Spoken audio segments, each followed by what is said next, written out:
Assalamualaikum warahmatullahi wabarakatuh.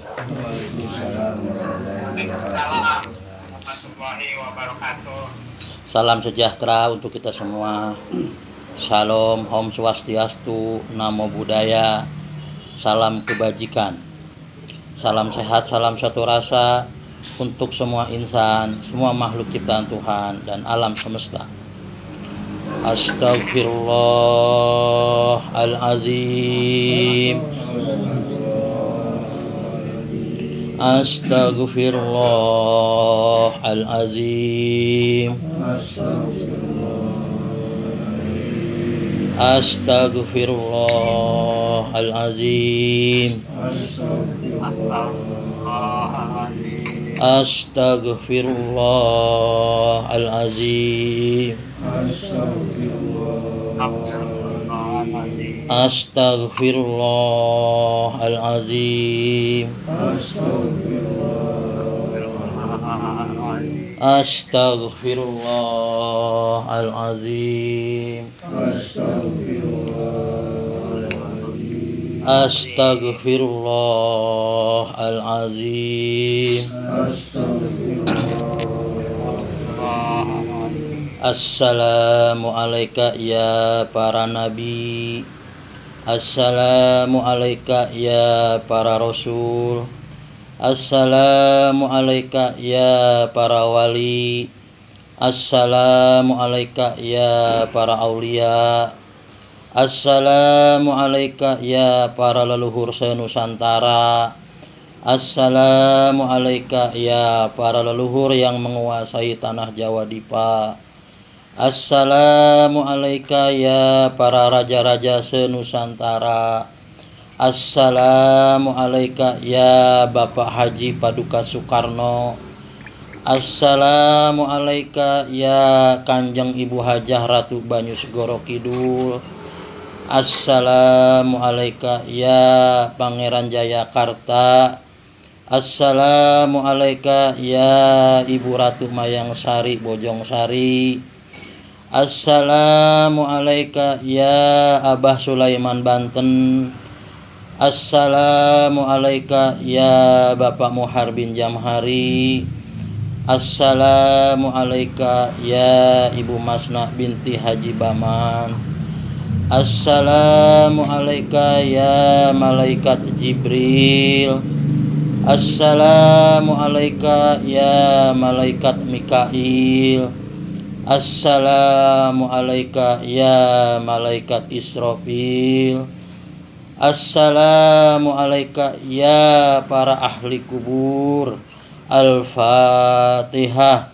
A'udzubillahi minasyaitonirrajim. Bismillahirrahmanirrahim. Alhamdulillahi rabbil alamin. Ar-Rahmanir-Rahim. Maliki yaumiddin. Iyyaka na'budu wa iyyaka nasta'in. Ihdinas siratal mustaqim. Siratal ladzina an'amta 'alaihim ghairil maghdubi 'alaihim waladdallin.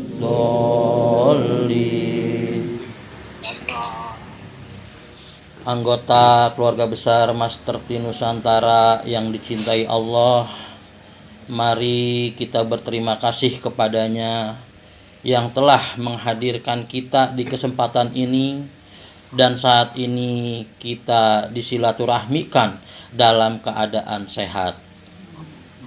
Bismillah, kita menjadi hamba-hamba Allah yang pandai bersyukur kepada Allah. Oleh karenanya, mari kita wujudkan indikator syukur kita bersama-sama membaca hamdalah. Alhamdulillahi rabbil alamin. Mari kita awali silaturahmi di rumah ilmu keluarga besar Master T Nusantara dengan memohon kepada Allah agar Allah melembutkan hati kita, membukakan pikiran kita, membukakan rahasia, segala rahasianya, untuk kita mengizinkannya, untuk kita memasuki pemahaman-pemahaman yang sejati terhadap ayat-ayatnya, terhadap tanda-tanda kebesarannya. Oleh karenanya, mari kita sapa dengan penuh kelembutan dan cinta kasih dengan membaca basmalah. Bismillahirrahmanirrahim. Sholawat serta salam kita sanjungkan kepada Kanjeng Nabi Muhammad Shallallahu Alaihi Wasallam. Atas keteladanan beliaulah hingga saat ini kita masih bisa mendapatkan cahaya kebaikan, yang mana cahaya itu untuk menjadi penuntun jalan atau sebagai penerang jalan diri kita menuju kebenaran yang hakiki. Semoga semua makhluk yang berada di tingkat kesadaran yang paling rendah agar segera berevolusi, bisa menjadi sumber cahaya, bisa menjadi sumber cinta, bisa menjadi sumber kebahagiaan, dan bisa menjadi sumber kedamaian bagi semua makhluk. Tidak boleh satu makhluk pun yang berkurang kebahagiaannya. Nabi Muhammad menyatakan diri diciptakannya ke semesta ini untuk menyempurnakan akhlak. Di dalam tradisi-tradisi agama ternyata sama, bahwa tujuan beragamanya mereka adalah satu, yaitu merubah perilaku. Jadi kalau dirangkum, tujuan tradisi beragama setidak-tidaknya secara global itu ada 3. Jadi semua agama tujuannya sama. Dan yang harus kita pahami, khususnya kita yang Islam, itu sama. Tujuan intinya ada 3 poin tujuan globalnya. Yang pertama itu untuk mengurangi kejahatan. Yang kedua itu untuk menambah kebaikan. Yang ketiga itu untuk belajar untuk mengubah pola pikir. Karena sumber kebahagiaan dan ketidakkebahagiaan sumbernya ada di dalam pikiran. Sebetulnya garis besar semua agama di dunia ini berfokus pada 3 hal, yaitu tadi mengurangi kejahatan. Karena kejahatan ini tidak akan bisa dihilangkan, bisanya dikurangi. Menambah kebaikan atau belajar untuk mengubah dan belajar mengubah untuk kesucian pikiran agar tidak ternoda, sehingga setiap ruang dan waktu kita selalu merasakan kebahagiaan. Karena kebahagiaan bukan di luar, tapi kebahagiaan adanya di dalam diri, dan sumber kebahagiaan adanya di pola pikir. Karena pola pikirlah yang menciptakan berbagai harapan, dan harapan-harapan itulah yang suka menghancurkan kebahagiaan kita dalam kehidupan sehari-hari kita. Sumber kebahagiaan adalah harapan-harapan. Jadi kalau orang melakukan tindakan yang kita tidak suka, kemudian kita tidak bahagia, sebetulnya ketidakbahagiaan bukan akibat orang lain yang melakukan tindakan yang kita tidak suka, tetapi harapan kita pada orang lain, karena ingin orang lain itu selalu melakukan tindakan yang kita suka. Jadi maksudnya yang namanya kebahagiaan itu letaknya bukan pada orang lain, ada diri kita. Cuma masalahnya terkadang kita kepengen orang lain itu berperilaku sama seperti kita kepengennya, harapannya kan begitu. Nah begitu harapan itu tidak tercapai, kita kecewa. Nah berarti kecewanya nggak bahagianya di diri kita. Nah jadi kita betul-betul harus fokus kepada diri sendiri. Makanya saya fokus ke depan, ya kan kelihatan kan di grup. Mau bagaimana kepada saya mah tetap aja fokus ke depan, karena saya tidak mau kebahagiaan saya keganggu dengan orang-orang yang ada di sekeliling saya yang belum pada bahagia. Saya bahagia aja gitu. Jadi saya bahagia nggak usah nunggu anggota pada bahagia, paham? Nah, gitu. Jadi sama, semua juga anggota kalau mau bahagia jangan nunggu saya, gitu. Bahagia aja gitu. Makanya saklar kebahagiaan itu jangan ditaruh di orang lain, gitu. Taruh di diri. Jadi itu bukan akibat dari orang lain yang melakukan tindakan yang kita tidak suka. Tetapi harapan kita pada orang lain karena ingin orang lain itu selalu melakukan tindakan yang kita suka gitu. Jadi sumber utamanya adalah bukan tindakannya tapi harapan kita yang salah sendiri. Ya, harapan kita sendiri. Saya sakit hati misalnya karena saya dibohongin. Karena kita punya harapan agar orang lain tidak berbohong. Betul? Ya, kita pengennya orang lain jangan berbohong kepada kita. Tapi nyatanya dibohongin. Lah, kan kita sakit hati. Berarti sakit hati dari mana? Di diri kita, bukan orang itu yang bohongin kita. Jadi kita harus bisa belajar cuek, orang yang ngebohongin kita kek, orang yang ngomongin kita kek, orang yang ngegunjing kek. Harus bisa cuek dengan hal itu. Cuek dalam arti kata bukannya nggak peduli. Fokus kita maju ke depan untuk diri sendiri. Itu maksudnya. Jadi sebetulnya sakit hati karena dibohongi bukan karena orang yang berbohong. Itu penyebabnya kita sakit tapi karena kita punya harapan agar orang lain tidak berbohong. Karena orang lain berbohong, harapannya tidak sesuai dengan kenyataan, maka jadinya sakit hati. Ya. Nah, hal-hal begitu harus kita rubah, jangan ke bawah. Kalau memang ada sumber kebahagiaan dan sumber ketidakbahagiaan dari orang lain, tunjukkan kepada saya kalau memang ada. Jadi nggak ada, ya, tidak ada ketidakkebahagiaan yang ditimbulkan oleh sesuatu hal di luar diri. Semuanya ketidakbahagiaan diciptakan oleh diri kita sendiri. Pencipta kebahagiaan dan pencipta kebahagiaan adalah, pencipta ketidakbahagiaan dan pencipta kebahagiaan adalah pikiran kita sendiri. Ya. Ini hampir semua orang kalau ditanya, apakah kamu ingin bahagia? Pasti jawabannya ingin bahagia.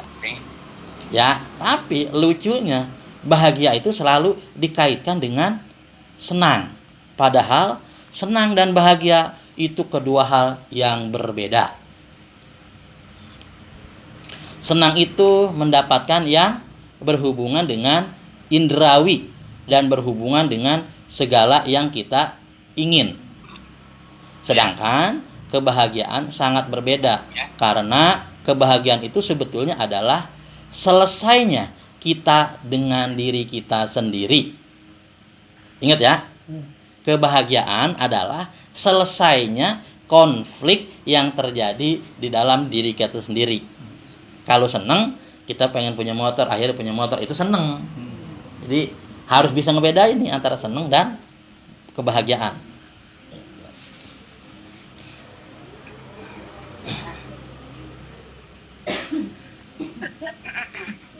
Saat dimana pikiran kita tidak tercela lagi, jadi oleh karena itu sepanjang perjalanan saya banyak belajar yang namanya tradisi agama. Ternyata semua agama itu tujuan akhirnya yang 3 tadi. 1, mengurangi kejahatan. Karena kejahatan itu tidak pernah bisa dihilangkan. Yang bisa itu dikurangi. Dari zaman Nabi hingga saat ini yang abadi itu cuma 3. Ini abadi nih, ya. Abadi itu cuma 3 yang abadi sampai sekarang. Dari zaman Nabi sampai sekarang. 1, kejahatan. 2, kebaikan. 3, waktu. Ada 3 hal yang abadi di dalam diri kita. Di dalam diri maupun di luar diri nih, ya. Kejahatan, kebaikan, waktu. Jadi sampai nanti pun kejahatan dan kebaikan itu akan tetap ada. Karena tidak ada kejahatan kalau tidak ada kebaikan. Begitupun sama, tidak akan ada kebaikan kalau tidak ada kejahatan. Betul? Bisa dipahami? Nah, jadi kalau yang belum kurang paham langsung ulang lagi gitu ya, kasih kode. Hilang aja salah satu, ya berarti hilang kedua-duanya. Misalnya kejahatan hilang, ya hilang dua-duanya, nggak bisa hilang salah satu. Kalau hilangnya kejahatan, adanya baik doang, ya gimana? Kan adanya kebaikan, adanya kejahatan juga ada kebaikan. Jadi nggak bisa, itu harus selalu bergandengan, berpasangan. Nggak bisa hilang salah satu. Makanya yang abadi di semesta ini adalah kebaikan, kejahatan, dan waktu. Jadi sehebat-hebatnya orang berdakwah, ceramah, menyampaikan keilmuan, tidak akan bisa menghilangkan kejahatan. Nih, ya. Tidak akan bisa menghilangkan kejahatan. Yang bisa dilakukan hanya mengurangi kejahatan. Jadi tujuan saya menyampaikan ini minimal mengurangi kejahatan. Kejahatan apa? Tentunya kejahatan yang terjadi terhadap diri sendiri. Gitu. Nah, yang kedua itu menambah kebaikan. Kapan kita menambah kebaikan? Ya kalau kebajikannya sudah ada. Betul? Nah, kalau belum ada kebaikan, apa yang mau ditambah? Ayo, benar? Makanya di sini tujuannya menambah kebaikan. Lah kalau udah ada kebaikannya berarti ditambah. Kalau belum ada berarti baru mau berbuat baik gitu.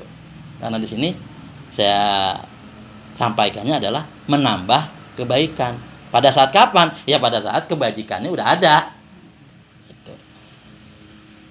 Kalau belum ada, ya tentu saja bukan dikatakan menambah gitu loh.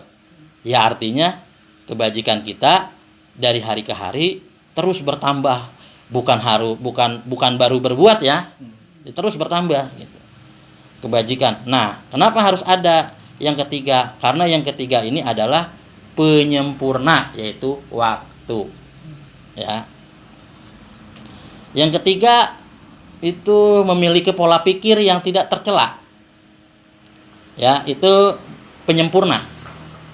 Karena apa yang seandainya hari ini kita memiliki peluang membuat kebajikan, kalau pola pikir kita itu masih tercela, itu bisa jadi kebajikan itu malah dihancurkan kebahagiaannya oleh pikiran kita sendiri. Ini contoh. Misalnya tadi pagi pada saat kita mau menyeberang jalan, itu kan, ada orang lain yang kesulitan menyeberang juga, gitu kan. Nah, kemudian hati kita terketuk. Yuk kita seberangkan biar sama-sama. Padahal kita juga mau nyebrang kan. Padahal kita juga mau nyebrang karena kita bisa, karena kita biasa. Kalau orang dari kampung kan belum tentu biasa nyebrang jalan. Ya. Ya kan, tidak biasa. Nah, pada saat yang semacam itu kemudian ada tergerak di hati kita nih, saya ingin menolong orang itu menyeberang. Nah, adalah kebajikan, ya kan? Nah, itu sudah disebarkan, sudah dilakukan kebajikan itu, begitu sampai diseberangkan, seumpama orang itu lupa berterima kasih. Nih, orang yang kita seberangin lupa ngucapin terima kasih ya kepada kita. Saat dia lupa berterima kasih, kebajikan akhirnya kita oleh harapan kita berharapnya pada saat orang kita diseberangkan, berharapnya orang itu ngucapin terima kasih, tapi orang itu lupa, akhirnya gerundel tuh, hancurlah kebajikan kita. Iya, gugur, hancurlah kebajikan kita sendiri oleh apa hancurnya? Oleh harapan kita. Coba kalau kita nggak ada harapan, nyebrangin aja ikhlas. Jadi kalau berbuat aja ikhlas. Jadi nggak usah ada harapan ini harapan itu. Yang ada apa? Dengan adanya harapan akhirnya tidak sesuai. Jadi kebajikan yang sudah lalu hangus. Gitu. Makanya kita jangan cerita masa lalu. Ceritanya saat ini. Kita harus berkebajikan saat ini. Yang lalu udah jangan dipikirin lagi. Kalau dipikirin lagi, kan gua kemarin udah bayar progres, kan gua udah nutup ini. Nah, itu jadi nggak bernilai nyatanya gitu. Kesian saya tuh. Makanya ini perlu saya sampaikan, jangan sampai sudah melakukan pengorbanan yang luar biasa, cari progres udah ibaratnya keringatnya sampai ke bol-bol dah gitu ya. Cuman habis cuman gara-gara karena ada harapan. Karena harapan kita yang nggak jelas. Pengen apa? Gimana sih Pak Ahmad, lama bener tuh kan? Begitulah. Gitu. Jadi ini penjelasan ini tetap keilmuan, tapi tetap kita kaitkan contohnya di pekerjaan ya, biar gampang memahaminya. Karena kita punya harapan, setiap kita melakukan kebajikan ke orang lain, kita mengharapkan terima kasih. Akhirnya kebajikan kita akan dihancurkan oleh pikiran kita sendiri. Berarti pikiran kita masih tercela namanya. Padahal waktunya sudah berbeda. Menyeberangin orang tadi pagi, ya ngegerundel harapannya sore. Berarti kan sia-sia perbuatan baik yang. Nah, sering nggak coba begitu? Sering. Nah, berarti selama ini sering melakukan hal yang sia-sia. Karena apa? Karena belum tahu ilmunya. Makanya ilmu begini walaupun saya cuma ngecabrak aja, saya rasa ini penting juga gitu kalau saya mah ya. Karena saya cerita begini karena udah saya alamin. Gitu loh. Mungkin kalau saya menjalankannya penuh dengan keteledoran gitu ya, mungkin nggak sampai di penghujung sampai saat ini kalau saya teledor terus gitu kan. Makanya dari perjalanan itu saya buatlah pengalaman-pengalaman menjadi keilmuan. Barangkali ini bermanfaat untuk anggota gitu. Padahal waktunya sudah berbeda. Pada saat berbuat kebajikan dan selesai berbuat kebajikan dan selesai kalau orang itu nggak tahu terima kasih, saya sudah berbuat kebajikan, kok Pak Ahmad nggak menganggap sih kebaikan kita gitu. Kok Pak Ahmad nggak terima kasih sih? Ini terjadi karena yang nomor 3 tadi belum kita miliki, yaitu pola pikir yang baik, masih tercela.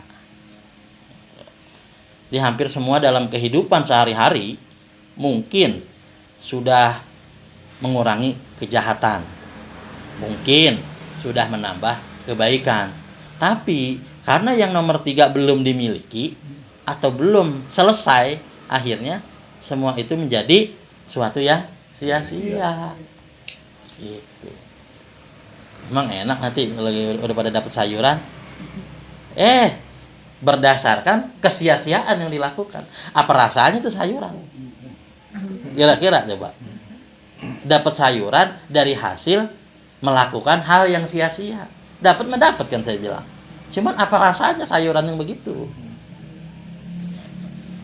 Nah, di sini pentingnya kita belajar agama. Jadi agama itu sebetulnya 3 aja secara global ya. Semua agama sebetulnya 3 itu doang. 1, mengurangi kejahatan. Apa sih kejahatan itu gitu kan?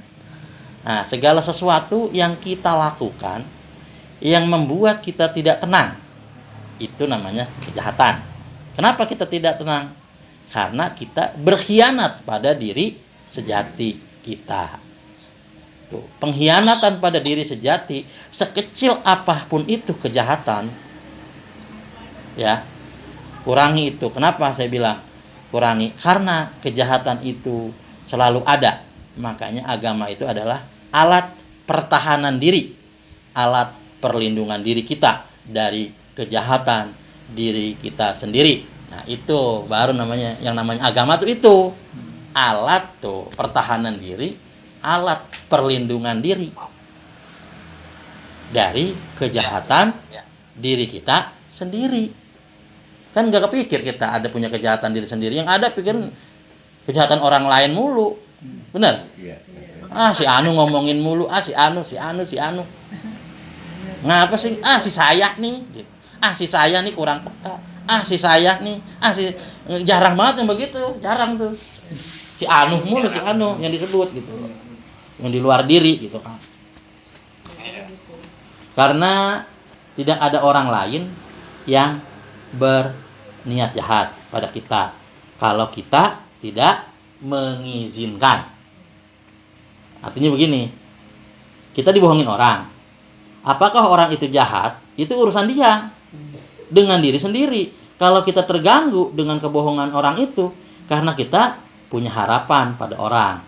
Kalau begitu, bukankah yang jahat kita yang menghancurkan kebahagiaan kita? Paham maksudnya? Perlu diulangin? Iya, ulangin. Oke. Jadi hakikinya tidak ada orang lain yang berniat jahat kepada kita kalau kita tidak mengizinkan.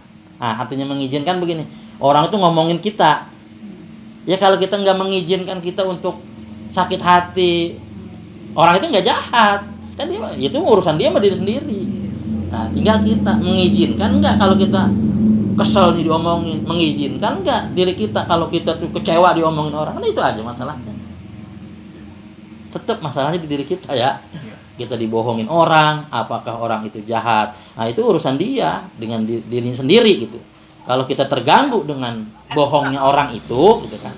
Karena kita punya harapan dari orang lain itu. Kalau begitu ya karena kita punya harapan dari orang lain. Orang lainnya apa? Supaya dia nggak ngomongin saya, supaya dia nggak ngebohongin saya, supaya apa? Itu harapan. Begitu nggak sesuai, ternyata orang itu ngomongin, kan nggak sesuai dengan harapan kita. Akhirnya kita kecewa. Kita lah yang merusak kebahagiaan kita sendiri. Nah, apakah saya selama ini saya lagi belajar mencontohkan? Apakah terlihat contoh itu? Jadi saya nggak peduli gitu loh. Nggak peduli itu anggota begini begitu, bukan berarti cuek. Saya lagi membentengi diri saya. Ya. Saya nggak mau keganggu kebahagiaan saya, gitu loh. Karena saya bahagia ini, saya nggak usah nunggu anggota pada begini, pada begitu, enggak. Bahagia aja, mau anggota bagaimana? Karena kebahagiaan itu adalah hak asasi kita sendiri. Gitu. Jadi, ya. paham ya? Jadi saya, Abah, ini hanya menyampaikan, ya. Tapi bahagianya saya nggak bergantung kepada anggota. Begitu anggota, kalau mau bahagia jangan bergantung sama saya, jangan bergantung sama Abah. Boleh. Iya. Gitu.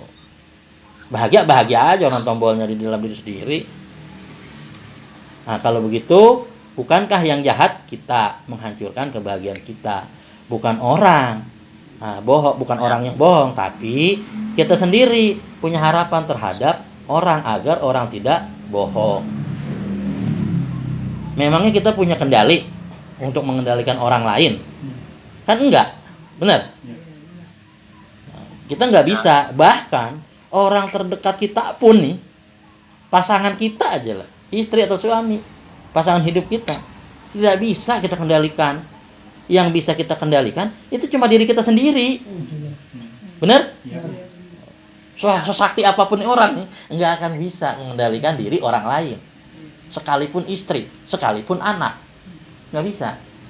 Karena apa? Karena kita punya hak dan kita mampu cuma mengendalikan diri kita sendiri. Nah, kita ini jadi cuma yang cuma kita bisa itu mengendalikan diri kita sendiri, gitu. Nah, ini kadang-kadang ini kita pakeuh mengendalikan orang lain agar seperti yang kita mau. Disitulah sebetulnya penderitaan kita. Coba kalau saya, ini anggota harus begini, gitu misalnya ya. Yang saya sifatnya bukan hanya menyampaikan, saya memaksakan. Lah saya yang menderita. Benar? Makanya saya fokus aja ke depan. Lah mau pada ngisi kek, mau enggak? Lah sama tetap aja saya menyontohin. Tuh, contoh. Saya ngisi. Tuh. Begitu. Fakta ya itu ya. Jadi saya menyampaikan keilmuan ini berdasarkan peristiwa. Ya. Kalau nggak ada peristiwa, nggak ada keilmuan. Nah, karena ini ada peristiwa hari ini, peristiwanya progres 5,5 juta gitu kan. Contohnya 3 juta udah ngegelondong lah, ini yang 2,5 juta dikali 10 orang lah mana? Atau digotong bareng lah kagak ada. Ya, berarti ini ada peristiwa. Makanya ada ilmu.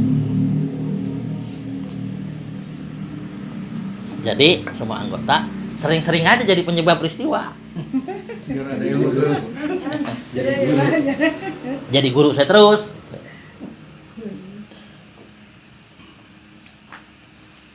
Cuma kalau nggak dijelaskan seperti ini seringnya nggak ngerti-ngerti, benar? Karena apa? Karena sudah terbiasa dari kecil bahwa kebahagiaan itu selalu digantungkan pada yang di luar diri kita. Jadi ketika saya mengajaknya nih, ketika saya mengajak semua khususnya anggota KBMTN meniti ke dalam diri, ini sulitnya luar biasa. Saya akuin sulitnya luar biasa. Kenapa? Karena sudah terbiasa yang namanya kebahagiaan itu didogma dari luar diri. Benar? Ya, yang udah berpuluh-puluh tahun, udah berkarat di dalam diri, saya menyampaikan begini wajar, sulit.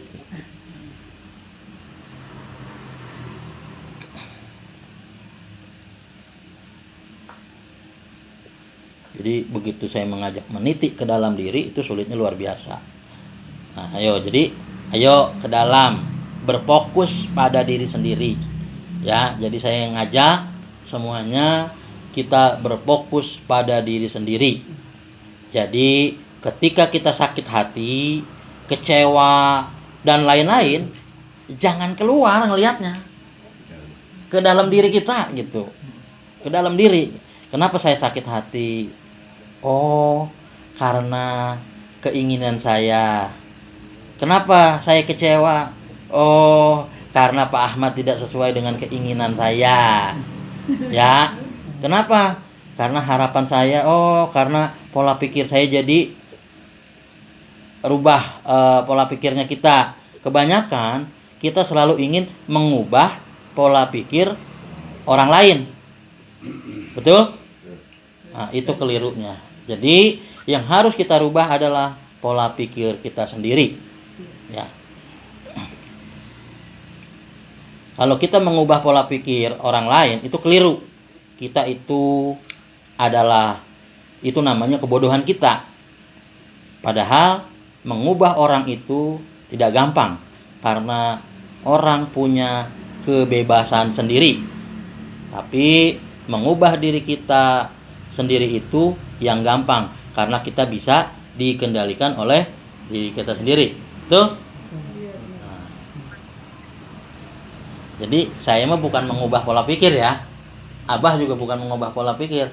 Sekali lagi saya sampaikan bahwa saya hanya ngasih tahu, menyampaikan. Adapun pola pikir silahkan rubah dengan sendiri. Saya nggak bisa ngerubah. Gitu. Jadi kalau kita sudah tahu, oh ini yang harus saya lakukan dalam beragama, kan? Mengurangi kejahatan, menambah kebaikan, menyempurnakan pola pikir agar kita memiliki pola pikir yang suci, tidak tercela, sehingga tidak mudah pola pikir kita menghancurkan diri kita sendiri. Sekali lagi, agama adalah alat pertahanan diri untuk melindungi diri dari kejahatan diri kita sendiri. Makanya agama urusannya dengan diri kita. Agama antara diri kita dengan diri kita, bukan diri kita dengan orang lain. Ya, itulah perannya agama, membahas hubungan antara diri kita dengan diri kita. Ya, bukan kita dengan orang lain. Nah, tidak ada yang memiliki definisi agama dimanapun kecuali bangsa Nusantara. Apa agama yang selama ini yang tahu? Sekarang definisinya saya katakan begitu. Nih, definisi secara Nusantara. Jadi agama itu adalah alat untuk mempertahankan dan membentengi diri. Tadi. Selama ini ada nggak penjelasan begitu? Agama adalah apa biasanya? Yang sering dengar apa? Yang agama. Hah? Yang sering dengar biasanya agama itu apa? Pegangan. Agama kalau Nah. di Keyakinan, itu ageman, Pak. Ageman. Ageman itu pakaian. Pakaian ya. Lah kalau dengan makna begini, ini berlaku nggak buat semua umat manusia? Iya. Nah, itulah KBMTN. Nggak memandang agama, karena agama adalah pertahanan diri. Apapun agamanya, apapun bajunya, tetap di KBMTN itu cuma 3: mengurangi kejahatan, menambah kebaikan, merubah pola pikir menjadi pola pikir yang suci. Itulah tujuannya KBMTN. Makanya bisa nyatu di semua agama, itu bisa nyatu di KBMTN karena itu tadi. Makna agamanya seperti itu, tujuannya 3 itu secara global. Apapun agamanya pasti mengajarkan itu. Nggak percaya, tanya dah agama-agama yang lain, diajarin nggak hal ini, 3 ini? Pasti diajarin. Nah cuman yang di sono agama tertentu diajarin hal yang 3 ini, di sana diajarin, di sini diajarin. Masalahnya nggak tahu cara menyatukannya, ya kan? Padahal yang menyatukan itu ya itu tadi. Semua agama belajarnya mengurangi kejahatan, menambah kebaikan, merubah pola pikir. Bisa diterima nggak nih sama semua agama? Gitu. Nah itulah KBMTN. Jadi agama adalah latihan dasar menempa diri agar akan terbentuk tata krama, kehalusan hati nurani untuk membangun akhlak yang terpuji dan berbudi pekerti luhur. Ini kalau bahasa Nusantaranya begini nih, bahasa leluhur. Ya, saya ulang ya. Ini bahasa leluhur nih. Bukan bahasa yang ke Arab-Araban, enggak nih. Ini bahasa leluhur ya. Agama adalah latihan dasar menempa diri agar akan terbentuk tata krama, kehalusan hati nurani untuk membangun akhlak yang terpuji dan berbudi pekerti luhur. Jelas? Bisa dipahami? Bisa dipahami nggak? Bisa, Pak. Pak Toto? Bisa ya? Pak Imam? Ya, oke. Jadi agama latihan dasar menempa diri kebanyakan kita beragama terlalu fokus pada ritual. Ya. Jadi agama sibuk dengan ritual, sedangkan ritual yang kita lakukan pun tidak membangun kesadaran. Banyak yang begitu? Ya. Banyak. Contoh, nih bagi teman-teman yang sudah haji atau yang nanti akan berhaji. Saya ingin kasih tahu nih bahwa sesungguhnya setelah kita melakukan atau setelah kita melaksanakan ritual haji, ya, setelah kita melaksanakan ritual haji, belum selesai sebetulnya haji kita. Jadi ritual haji yang dilakukan di sana itu ibaratnya latihannya. Yang namanya latihan tentu saja harus ikut berkompetisi. Ya dong. Kan latihan untuk apa? Untuk ada pertandingan, berkompetisi. Nah, jadi tidak pernah ada juara. Tidak pernah ada juara lahir dari sebuah latihan. Ya, betul? Masa orang cuma latihan tuh juara? Ya nggak mungkin. Gitu. Jadi nggak pernah ada yang namanya juara lahir dari latihan. Karena juara itu baru akan bisa dinobatkan dari proses yang namanya kompetisi. Betul? Nah, jadi latihannya di sana yang cuma beberapa hari saja. Tetapi sepulang dari sana, apa yang kita bisa pahami di sana, simbol-simbol apa yang kita mengerti di sana, bawa ke sini, dipraktekkan. Gitu. Jadi haji secara yang biasanya orang pada ke sono, itu latihan. Prakteknya pulang dari sini. Pulang dari sono di sini, itu praktek. Di sono latihannya. Oleh karena itu, sepanjang kita di sana beberapa hari, kita tidak bisa mengukur ya selama kita beberapa hari di sana, kita tidak bisa mengukur haji kita nih mabrur atau tidak mabrur. Ya, nggak bisa. Begitu berpulang nih, nggak bisa. Karena mabrurnya haji setelah beberapa hari di sini, kalau ada perubahan perilaku, setelah itu, nah itulah yang dinamakan mabrur. Kalau tidak ada perubahan perilaku setelah itu, hanya sibuk dengan ritualnya, sulit untuk mengukur apakah dia mabrur atau tidak mabrur.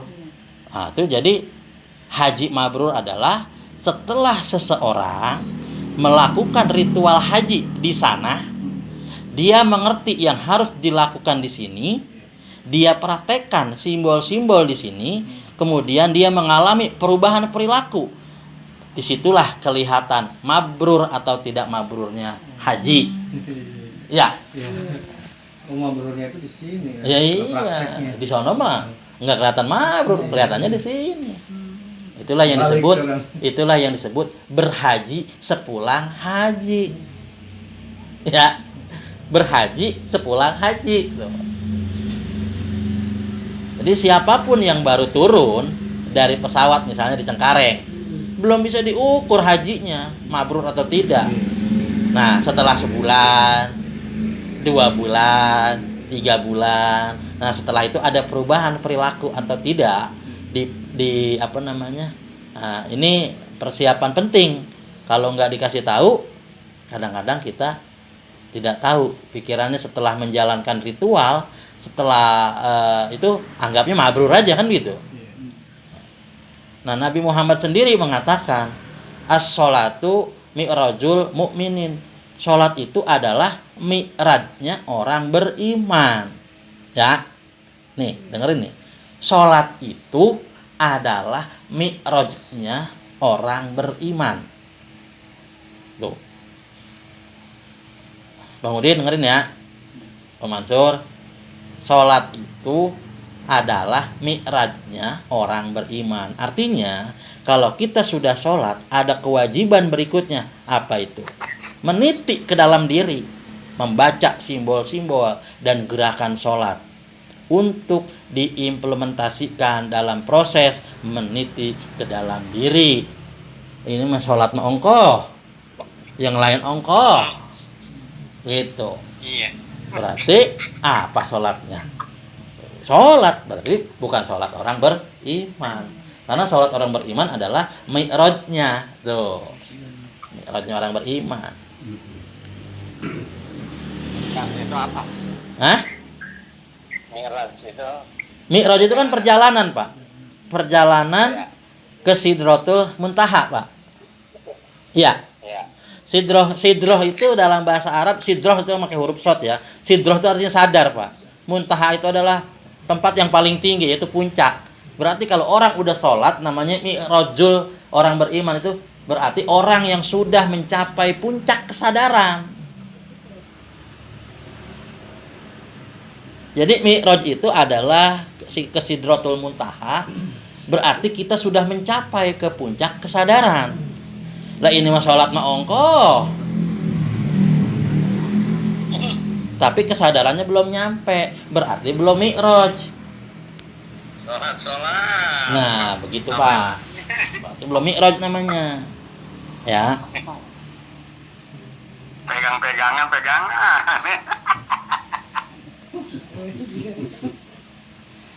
Jadi yang akhirnya kita itu kalau sudah mi'raj tadi meniti ke dalam diri, yang akhirnya kita menemukan diri sejati.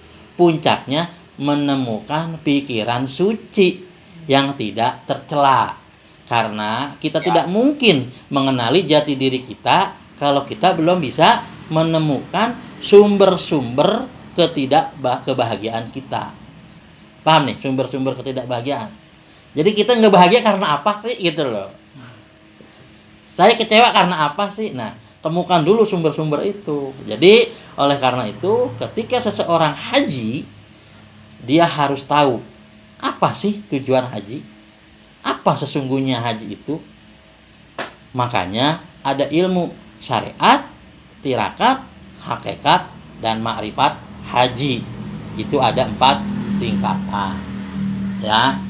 Yang pertama haji syariat, yaitu ritual. Ya berangkat ke sono dulu tuh. Itu namanya haji syariat. Ya, ya minimal kalau udah pakai peci putih dipanggil sama tetangga, engkau ngaji gitu kan. Nah, itu haji syariat. Ya. Haji syariat namanya. Gitu kan. Malah saya sering pakai peci putih aja udah disebut Pak Haji saya. Nah, kedua itu haji tirakat, torikot, berarti seluruh ritual hajinya itu jadi jalan atau jadi torik. Nah, torik itu jalan ya, untuk memperbaiki diri. Nah, tuh. Jadi kalau orang pulang haji terus nggak ada perubahan perilaku, ya hajinya baru syariat doang. Pengen dapat gelar diomong sama tetangga dah. Paham deh ya? Ya. Perlu nggak ilmu ini? Betul. Karena nanti mau saya berangkatin haji semua secara syariat. Tapi kalau secara hakikat ya berangkat sendiri-sendiri. Hanya diri sendiri yang bisa menghajikan dirinya sendiri.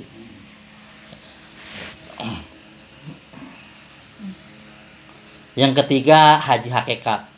Dia mengerti seluruh simbol-simbol itu diekstrapolasi dalam hidup.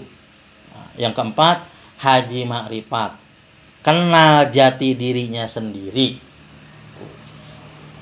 Nah sekarang apakah semua orang yang haji sudah sampai ke tingkatan itu? Nah, ya kan? Ya, kalau saya nggak tahu ya, tapi kebanyakan kayaknya udah pada tahu itu jawabannya. Karena yang paling tahu diri kita adalah diri kita sendiri. Setidak-tidaknya apa yang saya sampaikan sekarang bisa menjadi sebuah indikator atau menjadi ukuran. Ya. Tapi bukan buat ngukur orang lain. Ukur diri sendiri. Haji sekarang itu tur Iya. tur. Ya. Terus adakah orang yang tidak pergi haji tapi dia bisa mengimplementasikan simbol-simbol haji? Mungkin nggak? Ada. Menurut saya juga ada. Itu lebih keren daripada yang bolak-balik ke sana tapi tidak mengerti. Yang lebih keren lagi pergi ke sana dan mengerti semuanya dan diimplementasikan dalam itu. Tetapi yang pergi ke sana berulang kali dan tidak mengerti apa yang harus dilakukan di sini, menurut saya malah lebih keren yang tidak pergi ke sana tapi menjalani semua ritual dalam kehidupan. Ya. Jadi jangan sampai nanti pada saat berangkat haji jangan menjadi haji yang sia-sia. Ini saya urai dulu ilmunya. Iya betul lah. Ya iyalah Pak, karena kan nanti saya ada program haji atau umroh yang saya mau berangkatin satu pesawat khusus sebagai tamu agung di negara sana. Hajinya kagak ngerti. Ya. Lah bagaimana ceritanya? Gitu.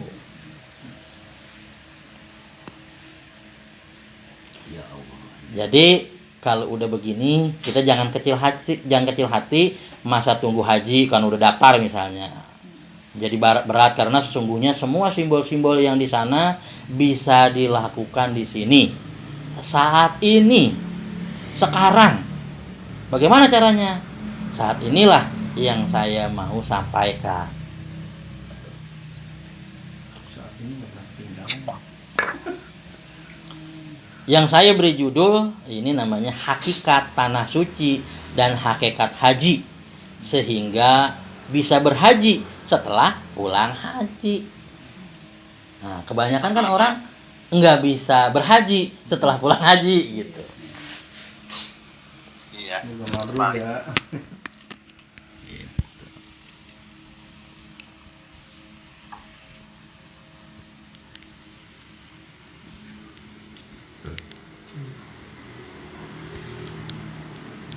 Tadi satu apa? 1, 2, 3 urutannya gimana?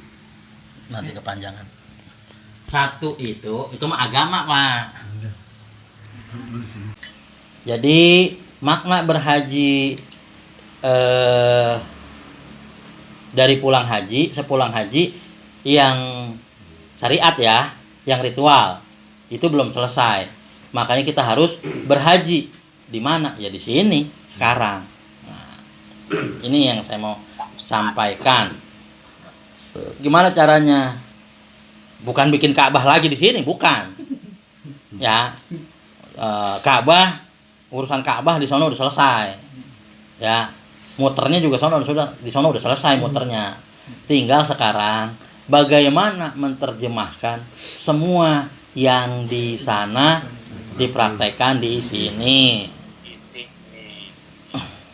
Makanya di Quran jelas dituliskan di surat ke-22 ayat 27. Ini angkanya keren. 22 ayat 27. Nah, ini keren banget nih 27 nih, karena angka 27 ini adalah hubungannya dengan tradisi Islam, yaitu 27 Rajab. Nah, saya menghayatinya setiap ayat di Quran itu ada simbol matematikanya. Sebetulnya kalau kita tahu, itulah hebatnya Quran. Ini ada ayat 27. Ada juga hubungannya dengan sholat berjamaah 27. Biasanya 27 apa tuh? Kalau sholat berjamaah 27 derajat. Nah, ya. Dan ada hubungannya dengan Isra Mi'raj. Nah, ini juga 27 juga jangan-jangan ada hubungannya dengan itu semua. Betul nggak? Nah, kita bahas nih. Karena sesungguhnya jamaah itu bukan antara kita dengan orang. Ya. Saya ulang ya. Karena sesungguhnya jamaah itu, yang namanya jamaah itu bukan antara kita dengan orang lain. Sebetulnya hakikatnya jamaah antara kita dengan Allah. Jadi kalau kita bisa bermanunggal dan bisa merasakan kehadiran Allah setiap ruang waktu dan setiap peristiwa, itulah jamaah yang luar biasa. Ayat ini menyatakan wa ijbawana li Ibrahima makanal baiti an la tusriki saya watoharo baitil li ta'ifin wal qaimin wa rukai sujud. Diulang teh.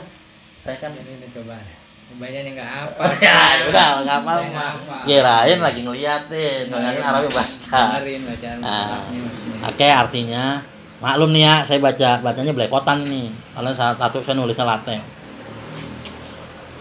Dan serulah atau ingatlah manusia untuk berhaji. Jadi jelas, ayat ini menjelaskan berhaji untuk seluruh manusia. Siapapun itu, apapun keyakinannya, harus berhaji. Makanya haji dalam bahasa Indonesia itu berkunjung. Berkunjung kemana? Nah, secara syar'i tentu aja ke Ka'bah, ke Mekah. Tapi secara hakikat rumah Allah yang sebenarnya ada pada diri setiap manusia. Ya. Ya. Jadi berarti haji bukan untuk agama tertentu secara hakikat.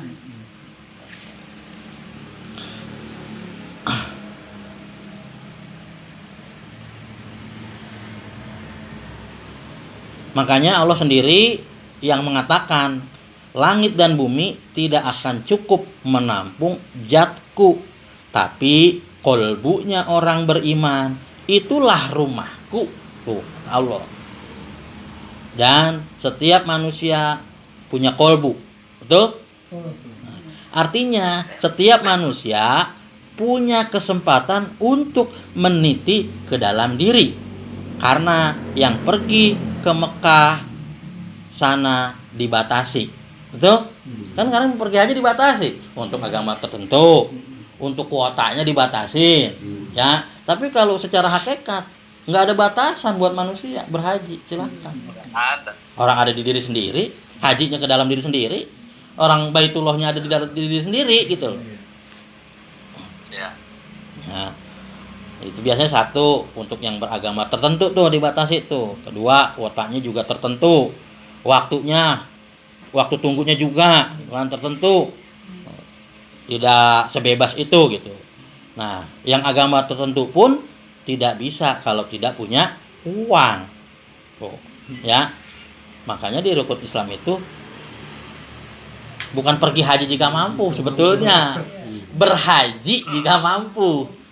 Ya. Ber itu kata kerja. Berhaji jika mampu. Kenapa ada jika mampu? Karena orang nggak akan mampu kalau belum ada ilmunya. Ya, yang ada ilmunya aja belum tentu mampu, apalagi yang nggak ada ilmu. Makanya rukun Islam yang kelima itu berhaji jika mampu. Bagaimana supaya mampu? Ya cari ilmunya, cari mursyid yang benar gitu. Jadi haji syar'i banyak keterbatasan ya, tapi haji yang hakikat tidak ada keterbatasan. Siapapun yang melakukan perjalanan ke dalam diri apapun keyakinannya. Jadi jelas di ayat 27 seruannya untuk semua manusia, bukan untuk agama tertentu. Pertanyaannya, kalau ayat tersebut serulah manusia untuk berhaji, berarti ada dua objek. Ada yang menyeru dan ada yang diseru. Ada yang dikasih tahu, ada yang ngasih tahu. Gitu maksudnya. Siapa yang menyeru? Tentu saja orang yang sudah berhaji. Siapa yang ngasih tahu? Ya orang yang udah berhaji, kan udah tahu. Paham ya? Maksudnya orang yang sudah berhaji jadi paham ya? Walaupun belum pakai peci putih. Walaupun belum haji. Kok baru diomongin, kok ngomongnya begitu lagi. Pakai pecinya. Kan siapa yang ngasih tahu? Tentu saja orang yang sudah berhaji. Nah, yang diseru. Lah iya makanya, kan kalau ciri pulang dari Mekah makan peci putih, Pak, biasanya. Makanya yang disebut pecinya gitu. Peci. Lah saya nggak pakai peci sekarang Pak Haji mulu, orang pada manggil saya. Ya pantes lah, Bapak mah kan nggak pakai peci putih juga emang rambutnya udah putih, jadi engkau ngaji, ya pantes.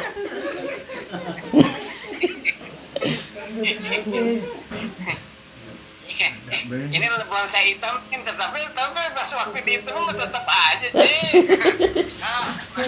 Jadi udah tahu ya. Jadi orang yang ngasih tahu atau orang yang menyeru tentu saja orang yang sudah berhaji. Yang diseru adalah orang yang ingin berhaji. Ingin nggak berhaji? Karena kalau berhaji mah ingin nggak berhaji, nggak pengen, kebangetan. Orang nggak pakai ongkos ini mah. Ya, ini saya kasih efisien banget ini, dengan modal murah banget ini bisa berhaji gitu loh. Masih nggak bisa juga ini haji gratisan, nggak mau mah. Ya udah dah jangan hidup. Udah kebangetan orang gratis berhaji masih nggak mau juga. Jadi siapa yang diseru? Nah, yang belum haji. Dan siapa yang diseru? Ya manusia. Ya karena ini saya anggap anggota KBMTN manusia, makanya saya seru, saya kasih tahu biar segera berhaji. Kapan? Mulai saat ini, semenjak tahu ilmunya. Jangan nunggu besok. Makanya tadi Abah udah mesen tuh awalnya. Praktekin ya ilmunya. Lah ini, lah mau haji, mau kapan lagi mau berangkat haji? Ini gratis. Kapan lagi mau berhaji? Menunggu punya duit, ya.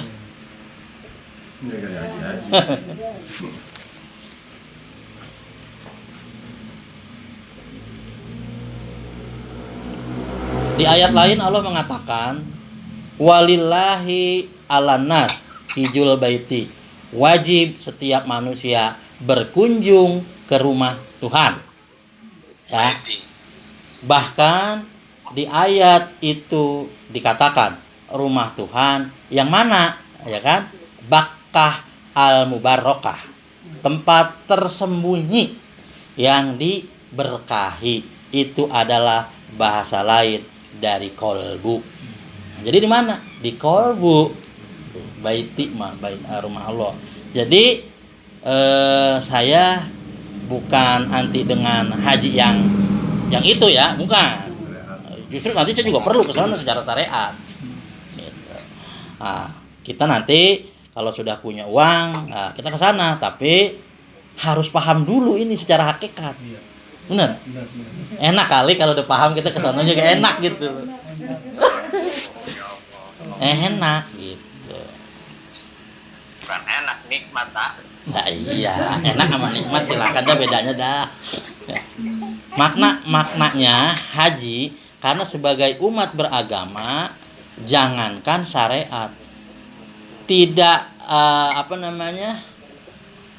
tidak berhenti di syariat saja ya, jalankan torikotnya.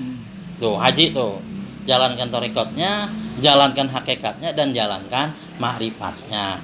Makanya kenapa simbol Isra Mi'raj itu Nabi Muhammad itu dengan buruk. Ya, simbol dengan buruk. Nih saya jelaskan yang namanya buruk itu apa. Ya, mungkin di sini secara dimensi lain udah ada yang pernah lihat, khususnya apa? Mungkin kalau nggak salah waktu itu Aok ya. Pernah lihat juga kayaknya. Buruk itu disimbolkan oleh para ahli sastra ya. Para ahli sastra itu dengan kuda yang badannya kekar luar biasa, kakinya 4. Bahkan orang-orang yang hebat cara menggambarkan hakikatnya pun tidak sembarangan. Jadi ada kakinya yang nampak, ada yang kakinya yang tersembunyi. Tidak sekedar kaki 4. Bagi yang tidak punya ketajaman melihat gambar buruk, yang sudah saja hakikatnya 4. Tapi coba perhatikan, yang 4 itu yang mana? Kaki kanan, yang depan, yang mana, yang belakang, yang mana, beda-beda. Ada yang terhalang kaki yang lain, itu lambangnya syariat, tarekat, hakikat, dan marifat. Nah ya, jadi kaki kuda kan 4. Iya. Kalau dilihat dari samping, 2. 2. Ya. Kalau dilihat dari belakang, 2. Nah makanya dilihatnya beda-beda. Itulah simbol syariat, tarikat, hakikat, marifat. Dilihatnya beda-beda. Padahal mah satu, di kaki kuda juga. Itu. Nah kaki kiri yang depan itu syariat. Ini simbolnya ya. Kaki kiri yang depan itu syariat. Kaki kiri yang depan tapi agak terhalang sedikit itu namanya tarekat. Kaki kanan yang belakang yang terhalang itu namanya hakikat. Kaki kiri yang belakang yang nampak jelas itu adalah ma'rifat. Karena kalau kita mau menuju kesadaran tertinggi disebut Sidratul Muntaha, kaki kita harus 4 pijakannya. 4 syariat, tirakat, hakikat, ma'rifat. Ada enggak progres 4 penjuru? Ada. Itulah buat pijakan sebetulnya. Nih baru saya jelasin. Karena terkait buruk. Karena kalau kita 4 pijakannya, lompatnya juga lebih kencang. Itu yang disebut kadang progres itu sering kali 4 penjuru. Nah, itu syariatnya harus dapet, tirakatnya dapet, hakikatnya dapet, makrifatnya dapet. Itu maksudnya. Syariat, tirakat, hakikat, makrifat, pijakannya harus kuat. Kalau pijakannya kuat, terbangnya kenceng. Makanya kuda ini aneh, ada sayapnya. Pernah lihat? Nah, ingat nggak waktu drama Didit dulu, Om? Drama Didit kalau nggak salah ya. Jadi kuda putih, mukanya orang, tuh ada sayapnya, itulah buruk. Langsung berani ya. Ya kalau gitu bilang sembrani. Langsung berani. Nah itulah perumpamaan buruk. Mulutnya panjang. Iya.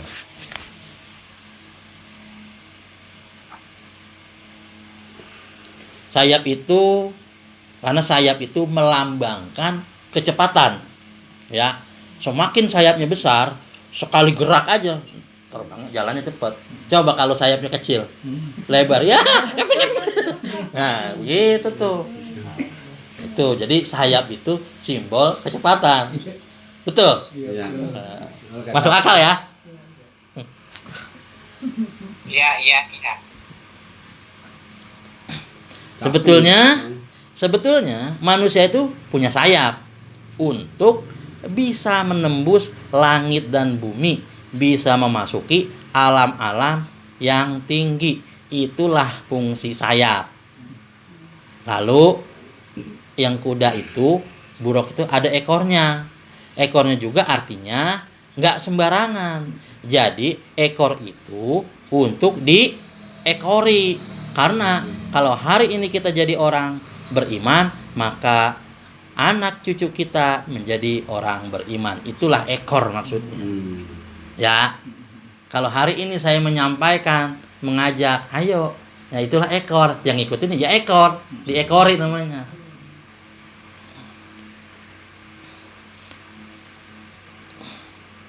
Nah, itu kata Quran surat At-Tur ayat 21 ya, yang anak cucu tuh ya. Jadi orang beriman maka anak cucu kita menjadi orang beriman. Itu kata Quran surat At-Tur ayat 21. Lalu si buruk itu apa kepalanya? Nah, itu seperti manusia. Jadi leher ke bawah binatang, yaitu kuda. Itu simbol apa? Nah, simbol karena manusia dari leher ke atas, manusia dari leher ke bawah sama dengan binatang, hanya untuk makan dan reproduksi, berkembang biak. Betul? Ya. Leher ke bawah itu hanya untuk makan dan reproduksi atau berkembang biak.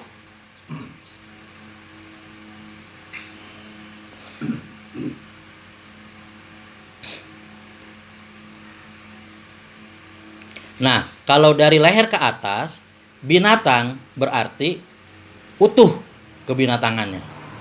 Paham maksudnya? Yang seharusnya leher ke atas itu manusia, leher ke bawah binatang. Yang fungsinya tadi makan, reproduksi, makan, tidur.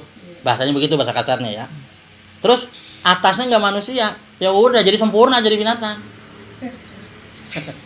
Itu artinya nggak jadi manusia apa leher atasnya, berarti itu kebinatangannya kita dari ujung rambut sampai ujung kaki sempurna.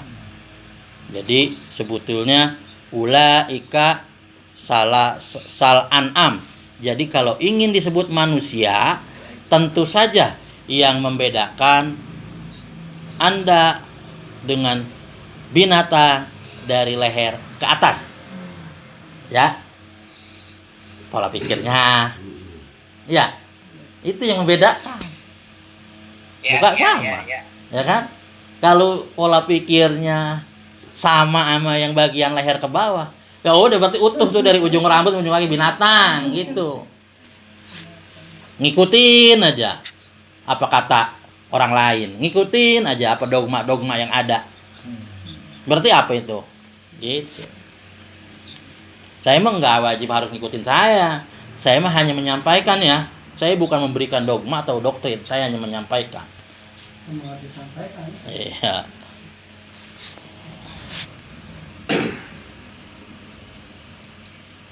Jadi yang membedakan kita manusia dan bukan itu leher ke atas. Jadinya ya tunjukkan. Nah, jadi mari kita sama-sama, termasuk diri saya, mari kita tunjukkan kemanusiaan kita. Ya, jangan manusianya yang ditunjukin. Manusia memang katanya manusia, tapi kemanusiaan yang kita tunjukin. Karena sesungguhnya intisari dari manusia adalah kemanusiaannya. Makanya Pancasila kedua bukan cerita manusia, tapi cerita kemanusiaan. Manusia belum tentu punya sifat dan punya nilai kemanusiaan. Betul? Banyak manusia malah justru menunjukkan sifat kebinatangan. Betul? Nah, kalau Anda merasa manusia, si Anda nih, kalau Anda merasa manusia, tunjukkan dong nilai kemanusiaan Anda sendiri. Nah, nilai kemanusiaan manusia adalah nilai keilahian, nilai keilahian Tuhan. Disitulah Ar-Rahman, Ar-Rahim. Kan ada tuh, ya Rahman, ya Rahim, ya Malik, ya Kudus, ya Salam, sampai terakhir ya Sobri atau Asobur, atau disebut orang yang sabar. Jadi jangan ngaku jadi orang sabar, Kalau belum ya Rohman, ya Rohim, ya Malik, yang itu belum lulus. Karena sabar itu adalah nama Asmaul Husna yang terakhir, yang 99. Lah enak bener ngaku saya mau jadi orang yang sabar. Lah yang 98-nya kemana? Nggak dipraktekin. Tahu-tahu ngaku yang terakhir jadi orang sabar. Pret namanya itu mah. Karena kalau udah mencapai ke 99 yang asobru atau yang sabar, nah itulah nilai kemanusiaan kita. Ya. Jadi serulah manusia untuk berhaji. Kemudian di ayat ini dikatakan ya tuka rijalan. Rijal itu laki-laki. Ya Pak Imam. Rijal itu laki-laki Pak Imam ya. Are jalur. Ya, jadi laki-laki itu lambang dari ruhani. Karena haji adalah perjalanan spiritual atau perjalanan ruhani. Tapi kebanyakan yang dilakukan, kebanyakan orang yang berhaji melakukan perjalanan jasmani, sibuk dengan uang, sibuk dengan oleh-olehnya, sibuk dengan makanannya, itu tuh. Ya. Nah, dengan bekal sibuk dengan oleh-oleh itulah ya bukan yang nggak bagus sih gitu kan. Cuma ya itu nggak buruk sih, cuma tapi jangan lupa haji itu perjalanan spiritual atau perjalanan ruhani. Bahasa hakikatnya perjalanan laki-laki. Kalau kita sibuknya di oleh-oleh, wah berarti perjalanan jasmani. Tawadon. Makanya manusia berpasangan, ada jasmaninya, ada ruhaninya. Betul? Nah, jasmani adalah bahasa Qur'annya sering disebut dengan perempuan dan ruhani sering disebut laki-laki. Makanya manusia berpasang-pasangan jasmani dan ruhani. Artinya laki-laki dan perempuan. Nah, inilah yang disebut, yang sering disebut. Lu harus nikah, kalau nggak nikah lu harus berpasangan, kalau nggak dianggap jadi umat Nabi. Sebetulnya hakikinya pasangan yang ini nih antara jasmani dan rohani. Emang Nabi mau punya umat punya jasmani doang mikirinnya jadi binatang? Mau? Saya aja ogah punya anggota keluarga begitu, apalagi sekelas Nabi punya umat. Mau mikirin jasmani doang, rohani yang enggak. Itulah harus berpasang-pasangan kata Nabi. Ini masalah nerapin. Pokoknya kalau nggak kawin belum jadi umat Nabi. Ya. Jadi umat Nabi ya. Ya kan? Begitu tuh. Seringnya begitu kan? Ya. Seringnya denger begitu kan? Nah, sebetulnya pasangan yang ini, karena pasangan ini udah ada dari kita lahir, jasmani ruhani. Cuma selama ini ruhaninya dilupakan. Jasmani aja yang di ini. Tuh. Ahmad Yani dengerin tuh. Ya. Jadi tenang aja, yang ulang ini tenang karena ini pasangan jasmani ruhani sebetulnya. Tenang aja, Om. Korek. Agak lega dikit ini dengan penjelasan gini. Jadi pasangan bukan berarti selalu diikat dengan pernikahan. Nih, ya. Sejak kita lahir, kita sudah berpasangan. Jadi, jasmani dan rohani itu pasangan. Nah, haji itu perjalanan rohani. Jadi, kalau begitu, haji ruhnya aja. Ya nggak bisa juga gitu kan. Karena kalau ruhnya aja, itu namanya uka-uka. Ya. Iya, lah kalau kita haji ruhnya aja ya namanya uka-uka. Namanya belum berpasangan. Tuh. Itu dulu dong uka ya. Iya, uka-uka. Habis itulah bahasa perumpamaan yang saya gampang lah yang memperumpamakannya. Ya masa haji berangkat haji ke sana rohaninya aja, jasmaninya kan ngikut, Pak. Iya lah. Nah, kalau enggak uka-uka jadinya. Jadi karena haji perjalanan ruhani, tetap aja ruhani yang masih ada di mana? Ruhani yang ada di mana? Yang ruhani yang ada di jasmani. Jadi berarti tetap aja tubuhnya juga pergi ke sana. gitu. Tetapi kan titik beratnya ada pada aspek rohani, bukan pada aspek jasmani kalau berangkat haji itu. Nah, itu harus diingat dan dicamkan. Di ayat ini dikatakan haji itu ternyata berjalan kaki. Ada nggak progres jalan kaki? Ada. Untuk apa? Mencapai haji. Sebetulnya. Nih, baru saya jelasin dah. Makanya jalan kaki dari Tangerang ke Bekasi untuk apa? Mencapai haji. Tuh, perjalanan rohani.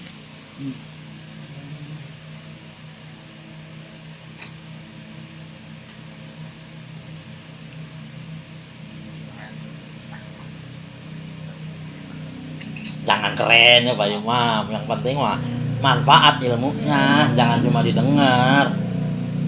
Ini lagi ngomong sama ini sama pacar.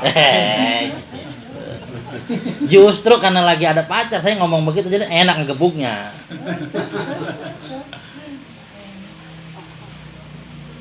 Saya lagi sampein, keren Bu, cakep.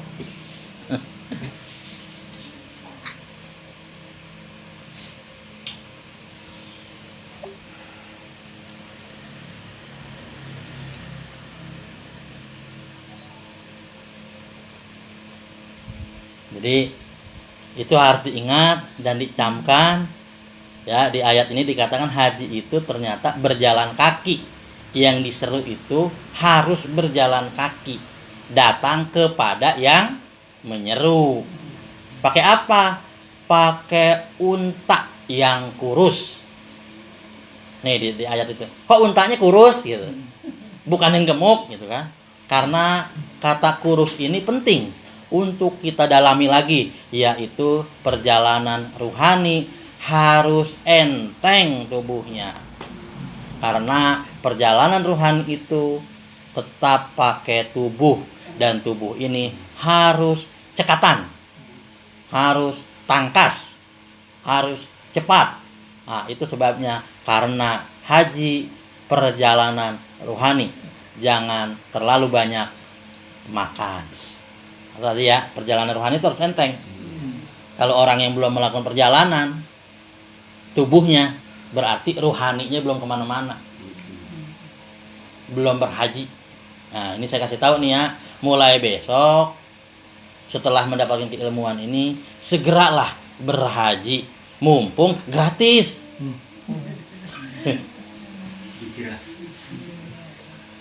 Maaf ya orang yang tubuhnya sendiri masih berfokus kepada nafsu makan, pengen makan yang banyak, pengen makan yang enak. Hati-hati, karena apa yang kita makan itu menentukan karakter diri.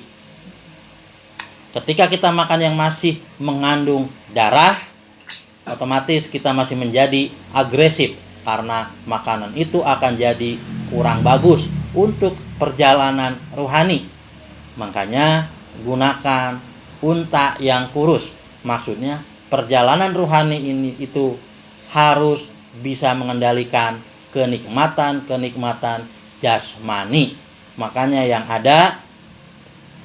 kalau di sana tuh ada yang namanya puasa Arafah. Macam-macam lah itu ya, simbolik. Jadi kalau belajar dengan saya jangan terlalu banyak makan. Karena itu mengantarkan, kalau terlalu banyak makan, menghantarkan badan aja udah susah. Bawa badan aja udah susah gitu. Jadi makanya kan saya sering kan puasa, makan buah. Nah, itu dalam rangka tadi unta yang kurus, mengentengkan badan dalam rangka perjalanan ruhani. Tuh. Makanya sering kan Pak Imam ada puasa ini, puasa itu salah satu contoh tuh Pak Imam. Karena haji itu harus pakai unta yang kurus, jangan terlalu gemuk atau terlalu gendut. Itu hebatnya bahasa Quran. Ya, sastranya terlalu tinggi dan kita tidak pernah memaknai itu secara dalam. Jadi ternyata haji itu berjalan kaki menggunakan unta yang kurus. Artinya berjalan kaki dengan mengurangi makan atau berpuasa. Gitu maksudnya. Itu namanya perjalanan rohani. Jadi artinya haji itu tidak jauh perjalanannya, haji itu dekat. Secara hakikat karena Allahnya juga dekat. Betul? Bersama kita. Kalau Allahnya dekat, berarti rumahnya dekat. Benar? Nah, berarti rumahnya dekat. Tapi jangan lupa syariat, tarekat, hakikat, marifat. Sekarang saya sampaikan banyak aspek hakikatnya. Karena syariat dan karena syariatnya ya kan sudah pada pergi kali ke sana.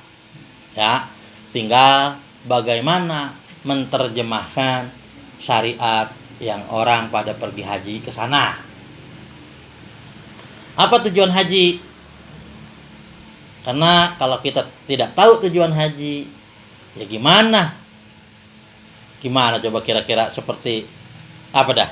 Kalau kita mau pergi haji, apa coba? Yang saya pengen tahu tujuannya apa tujuannya dah? Kayaknya udah apa banget nih tujuan haji. Tan, tujuan haji memenuhi panggilan Allah. Oke. Ada lagi yang lain? Tujuan haji itu apa? Ya merubah karakter menjadi lebih baik. Oke. Jadi jangan sampai tujuan haji itu seperti harimau yang lari ngejar angin. Ya nggak mungkin ada. Jadi harimau yang namanya lari itu pasti ngejar buruannya. Ya. Berarti kita harus tahu tujuannya. Haji itu apa? Jangan sampai berangkat ke sono malah ada yang sudah sampai belasan kali masih belum tahu juga tujuannya. Tetapi berhaji tidak boleh berburu seperti harimau tadi, ya. Jadi keterangan di surat Al-Maidah ayat pertama, janganlah berburu ketika kamu sedang berhaji. Artinya perjalanan spiritual itu jangan buru-buru. Perjalanan spiritual jangan buru-buru. Perjalanan spiritual tidak usah ingin cepat sampai. Nikmati saja setiap etape atau setiap tahapannya, setiap fase-fasenya. Ya, ini mah menikmati kagak, ngejar kagak, apa tahu namanya, saya nggak tahu dah namanya. Paham ya? Setiap tahapannya ngejar enggak, dinikmatin enggak. Patung lah, kan begitu. Nah, tujuan haji dicantumkan di kalimat talbiyah. Apa tadi talbiyah? Nah, ya. Tuh kan, tujuannya dari situ. Padahal dibaca terus kan? Sama orang yang naik haji, dibaca nggak tuh? Labbaik Allahumma labbaik. Labbaik la syarika laka labbaik. Tuh. Itulah tujuannya haji. Lah kok malah kagak tahu, ditanya. Lah terus selama ini haji ngapain aja gitu. Apa itu? Nah, dari talbiyah ini tercantum tujuan haji, aku datang untuk memenuhi panggilanmu untuk membebaskan syirik yang ada padaku. Tuh. Ya. Yang ada padaku. Gitu. Jadi untuk memenuhi panggilanmu, panggilan Allah, untuk membebaskan syirik yang ada padaku. Jadi tujuan haji cuma satu, membebaskan syirik. Jangan-jangan yang sudah yang sudah pulang dari sana juga belum tahu tujuannya nih. Banyak nggak kira-kira? Nah, berarti hajinya main-main, orang belum tahu tujuan. Tapi kalau udah taunya ilmu begini gimana? Enak kan nanti kalau berangkat haji?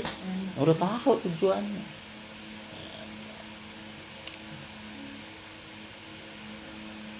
Bahkan sudah berkali-kali dari sana, baru tahu sekarang. Kan bisa jadi nih.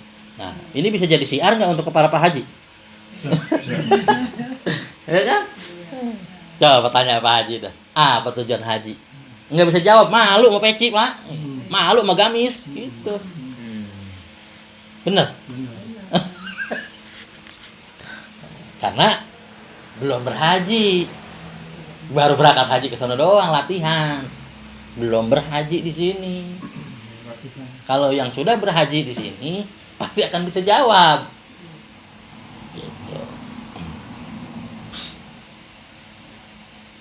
Padahal kalimat talbiyah itu diucapkan, ya cuman nggak pernah dijelaskan. Ya, taunya untuk pemandu haji, yang ngikut aja gitu. Ngikut aja gitu kan.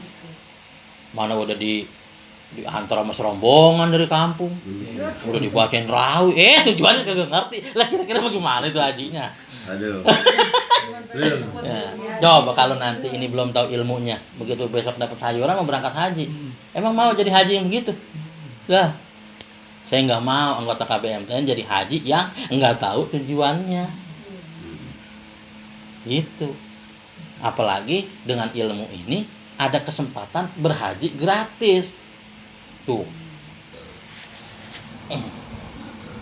Jadi kalau kita datang kepada Allah, jelas dong harus datang ke rumahnya. Benar? Nah, ini contoh nih. Kalau kita kalau kita mau bertamu ke rumah orang, yang dicari orangnya dulu atau rumahnya dulu? Nah, pertama cari rumahnya dulu. Tapi belum selesai. Karena kita harus begitu rumahnya udah ketemu, itu belum selesai. Karena kita harus ketemu dengan yang punya rumah. Ya. Ketemukan dulu alamatnya, rumahnya baru ketemu yang punya rumah. Allah sudah ngasih tahu alamatnya. Aku bersamamu. Lebih dekat daripada urat nadi lehermu. Jadi itu alamat dari Allah. Ternyata kolbumu itu alamatnya. Karena Allah sudah tinggal di kolbu. Berarti kolbu itu disebut Baitullah. Oleh siapa? Oleh Allah sendiri. Qalbul mukminin baitullah, tuh kata Allah. Itu dalam hadis qudsi, ya. Qalbul mukminin baitullah. Allah yang mengatakan bahwa qalbu itu adalah rumahnya. Lah bukan saya ngomong. Gitu. Jadi kalau begitu temukan dulu qalbu di mana. Setelah ketemu qalbu di mana baru yang namanya rumah pasti ada pintunya. Dan yang namanya pintu pasti ada kuncinya. Tuh, terkait nih petunjuk yang lalu. Abah megang pintu, nerima kunci. Kan begitu. Di dimensi lainnya nih ya. Nah. Jadi yang namanya rumah pasti ada pintunya. Dan yang namanya pintu pasti ada kuncinya. Nah, sekarang cari kuncinya agar pintu bisa terbuka. Dan masuklah ke rumah untuk ketemu yang punya rumah. Ya. Ali ila fikurais. Li ila fikurais ila fihim rihlata sita iwasaib. Fal ya'budu rabb hadzal bait. Jangan kau sembah rumahnya. Sembahlah yang punya rumah. Ya, kalau rumah ada pintunya. Pintu ada kuncinya bisa terbuka. Apa kira-kira dah? Kalau dengan hubungannya dengan KBMTN, kuncinya yang mana? Pintunya yang mana? Tuh. Nah, itulah 6201. Ya. 6201 adalah kunci. Kunci apa? Kunci untuk membuka pintu rumah, pintu kolbu. Agar apa? Agar kita bisa masuk ke rumahnya. Begitu bisa masuk ke rumah, agar kita ketemu sama yang punya rumah. Ya Allah, di kolbu. Betul?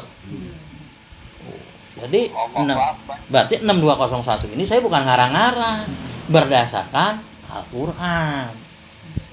Terus kalau yang nggak mau ngejalanin 6201, baik sumpah dan janji atau afirmasi doanya, melanggar Al-Quran nggak? Iya. Tuh. Karena apa? Karena Quran ini adalah petunjuk, pedoman kita. Lah kalau kitanya mau bener, ya ikutin pedomannya biar nggak error. Iya. Minimal itu tadi 6201, sumpah dan janji dan afirmasi doa. Jadi jelas tujuan haji cuma satu, membebaskan syirik. Nah, apa syirik itu? Ya, menduakan Tuhan. Bener nggak? Gara-gara apa? Ya. Orang menduakan Tuhan. Gara-gara apa coba? Tahu Pak Imam? Gara-gara apa? Sesembahan lah, nyembah. Kira-kira gara-gara apa dah? Dari Allah. Ya, yang lain. Pengakuan diri. Pengakuan diri. Terus, kemudian Nggak percaya sama Allah. nggak percaya sama Allah. Oh, gara-gara apa orang bisa menduakan Tuhan? Kurang dekat ke Allah. Ya, ada kuncinya. Duit.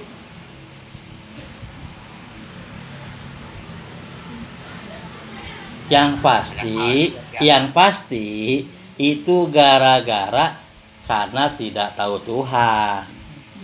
Iya, benar. Karena nggak tahu, jadi menduakan. Kalau udah tahu, Nggak kenal. nah iya, namanya nggak tahu, nggak kenal. Nah, begitu masuk ke rumahnya, ya, terus memenuhi panggilannya, ketemu yang punya rumahnya, menjadi tahu dan kenal kepada sang pemilik rumah. Setelah kita tahu dan kenal kepada dia, kepada Allah yang ada di kolbu, maka kita bebas dari syirik. Maka Oh gitu itu. Hah? Ini dong. Maka di Quran dikatakan, Inna fatahna laka fatham mubina. Siapa yang sudah mengalami keterbukaan mata, ya, keterbukaan mata kolbu, terbuka yang seterbuka-terbukanya, yang senyata-nyatanya, fatham mubina, li agfirullahu matallahu apa tad makodama. Nah itu Rigo. mindami wama tahor ya, wama tahor. Aku bebaskan dosa kamu yang telah lalu dan dosamu yang akan datang. Dosa apa? Ya cuma satu. Dosa manusia itu dosa syirik. Jadi semua dosa-dosa yang dilakukan biangnya dosa syirik. Ya. Kalau dosa syiriknya belum diberesin, dosa-dosa yang lain masih berkeliaran. Bener? Karena biangnya dosa. Bener ya? Karena biangnya dosa itu dosa syirik. Jadi kalau masih melakukan ini, yang itu, yang masih yang sekiranya berdosa, itu disebabkan dari dosa syirik. Dosa syirik apa? Karena tadi, karena nggak tahu Tuhan. Kalau tahu Tuhan, nggak ada istilah ngumpet-ngumpet begini begitu, nggak ada gitu.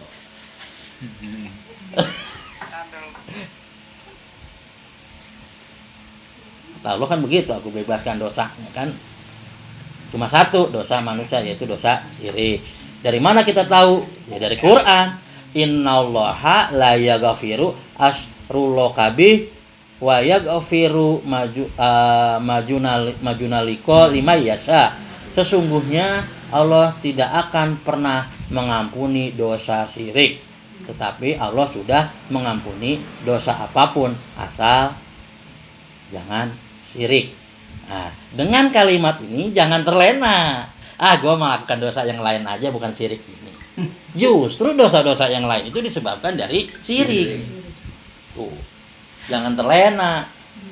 Bukan dosa syirik ini mah. Lanjut. Terus. Terabas. Gitu, jangan terjebak. Jadi selama ini kita banyak ngurusin dosa-dosa yang diampunin sama Allah. Benar? Ya, kita ngurusin dosa-dosa yang diampuni sama Allah. Ya, yang dosa yang tidak diampuni malah enggak diurus. Makanya supaya kita terbebas dari dosa syirik, satu kuncinya harus tahu dan kenal kepada Allah. Karena kalau tidak begitu, berhaji katanya berjalan perjalanan rohani, tapi bawa bekal makan dan apa sajalah untuk bekal sebulan di sana, yaitu namanya bukan perjalanan rohani, perjalanan jasmani. Jadi tujuan haji di kalimat talbiyah ya, tapi nggak ngerti. Pokoknya kata pembimbing haji ya ikutin aja tuh, kebanyakan begitu. Begitu ditanya tujuan haji, mana udah lama, udah haji berapa kali kok ngaji? Udah 7 kali. Apa tujuannya?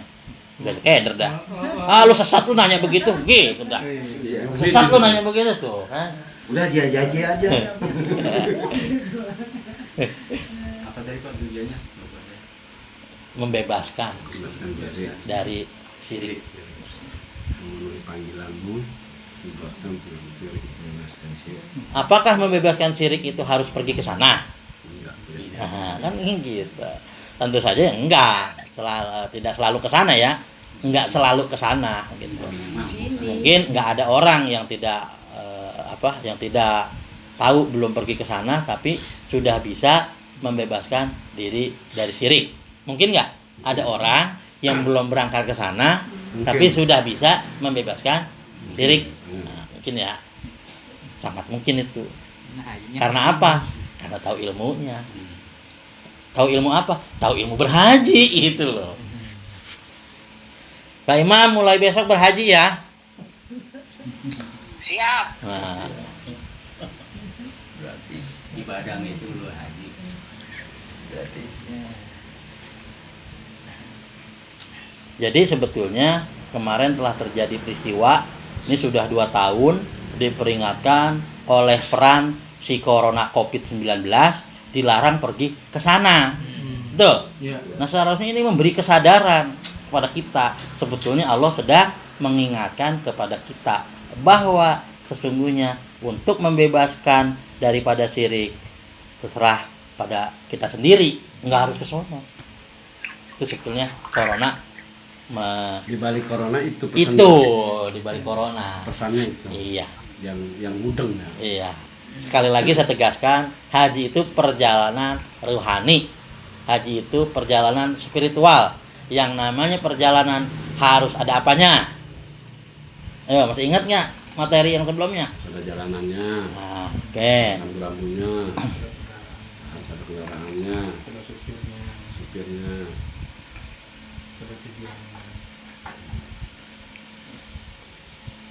Jadi yang namanya perjalanan spiritual atau perjalanan ruhani, yang namanya perjalanan kan harus ada jalanannya.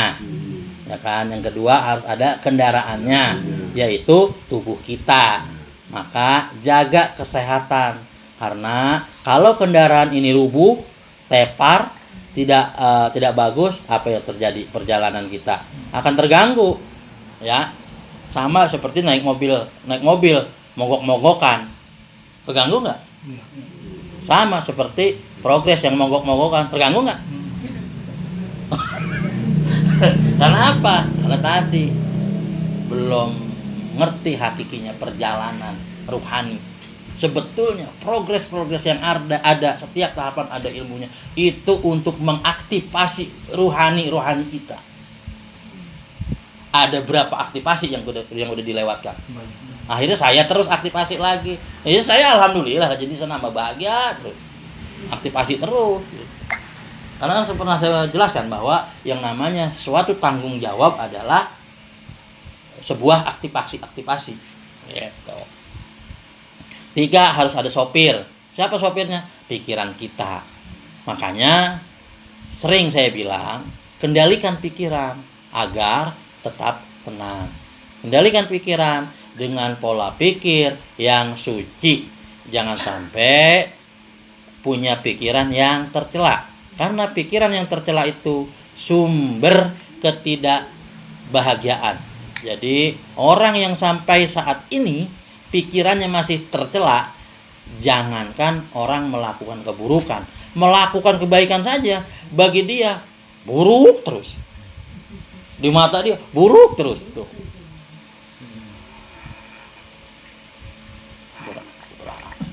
Pak Imam? Pak Imam? Oi. Nah, berarti Bu Ratna tuh. Bu Ratna. Nah, yang keempat harus ada penumpangnya. Siapa penumpangnya? Ya jiwa. Kenapa sih jiwa harus jalan-jalan? Bener nggak? Kan perjalanan. Berarti penumpangnya jiwa. Kenapa jiwa harus jalan-jalan? Supaya jiwa punya pengalaman yang luas. Supaya jiwa ini tidak terkungkung oleh keterbatasan. Supaya jiwa ini kenal kepada Allah dan Rasulnya. Kalau jiwa ini sudah kenal pada Allah dan Rasulnya dan bisa melakukan berjalan menuju ke sana, maka jiwa ini tidak akan pernah gelisah. Yang ada selalu tenang dalam situasi apapun, tetap tentram dan tenang. Namanya allazina amanu tatmainul qulubuhum bizikrillah atau ala bizikrillah tatmainul qulub. Jiwa ini tidak ada yang diingat kecuali Allah. Jadi yang harus dilanjutkan, yang harus dilakukan supir kepada penumpang, setiap supir sudah naik ke dalam kendaraan, penumpang sudah naik di kendaraan, awas, supir jangan semau-maunya sendiri. Benar? Maka kita lagi nganterin penumpang. Ya, supir jangan semau-maunya, jangan sekarapnya. Tanya dulu penumpangnya, mau diantar kemana? Benar? Mau diantar kemana? Jadi selama ini hidup kita ini nggak karu-karuan. Ya, supir ingin kemana? Penumpang ingin kemana? Jadi keinginan supir dan penumpang enggak nyambung. Ya, keinginan saya dengan keinginan anggota belum nyambung. Benar? Benar nggak? Nah, ini harus. Jadi harus paham bahwa di diri kita ada supir, bahwa di diri kita ada penumpang. Nah, kalau dianggap di dalam KBMTN, saya supirnya, kan begitu. Penumpangnya. Saya ngikutin penumpang maunya kemana sih juga bingung. Penumpangnya nggak ada keputusan mau kemana, nggak jelas. Benar? Saya sebagai supir kalau bertindak sendiri semau maunya juga salah. Kalau dalam keterangan ini, benar? Ini terkait penumpang yang ada di dalam diri kita, supir yang ada di dalam diri kita. Ya. Nah, jadi antara kemauan supir dan penumpang harus sinkron, seimbang. Biar nyampenya bareng. Bener ya? Ini mah saya doang kayaknya yang punya mau. Aduh. Begitu kira-kira. Ya mau diakui nama enggak atau enggak, ya faktanya begitu. Akibatnya apa? Selalu terjadi perang antara supir dan penumpang. Artinya selalu terjadi perang antara pikiran dan jiwa. Artinya apa? Selalu perang antara saya dengan anggota. Perangnya apa? Perangnya hayo. Jadi sering apa namanya? Ya gimana sih namanya berlawanan? Namanya perang. Gitu. Kalau perang namanya apa? Musuh. Nah, sering kan saya dulu pernah ngomong kan bahwa jadi musuh-musuh itu perang. Karena tujuannya belum sama nih penumpang sama supir.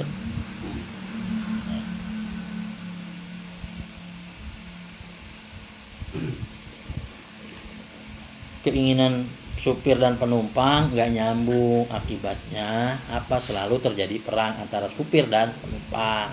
Supir yang tahu diri ya nanya dulu dong sama majikannya atau sama penumpangnya. Sering nggak saya nanya? Sering nggak saya minta keputusan?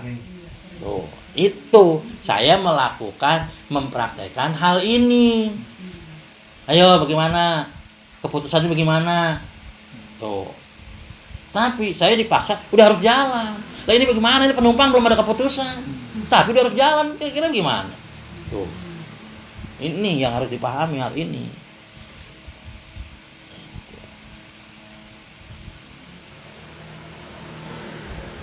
Kan palingnya nanya dulu saya sama penumpang atau sama majikan, hari ini mau diantar kemana? Tuh kan akhirnya penumpang tidak. Kalau penumpangnya enggak ditanya atau enggak ada keputusan, mau saya jalan juga penumpang enggak merasa dianterin. Bener? Kan kalau mau kemana? Mau ke Depok, ayo. Begitu sampai Depok, merasa enggak dianterin? Coba kalau enggak saya tanya, Saya bawa aja. Sejauh apapun tetap nggak merasa dianterin. Betul? Paham ya? Makanya kalau ditanya keputusan, segera keputusan. Itu saya supaya apa? Saya berhasil menghantarkan penumpang. Tuh.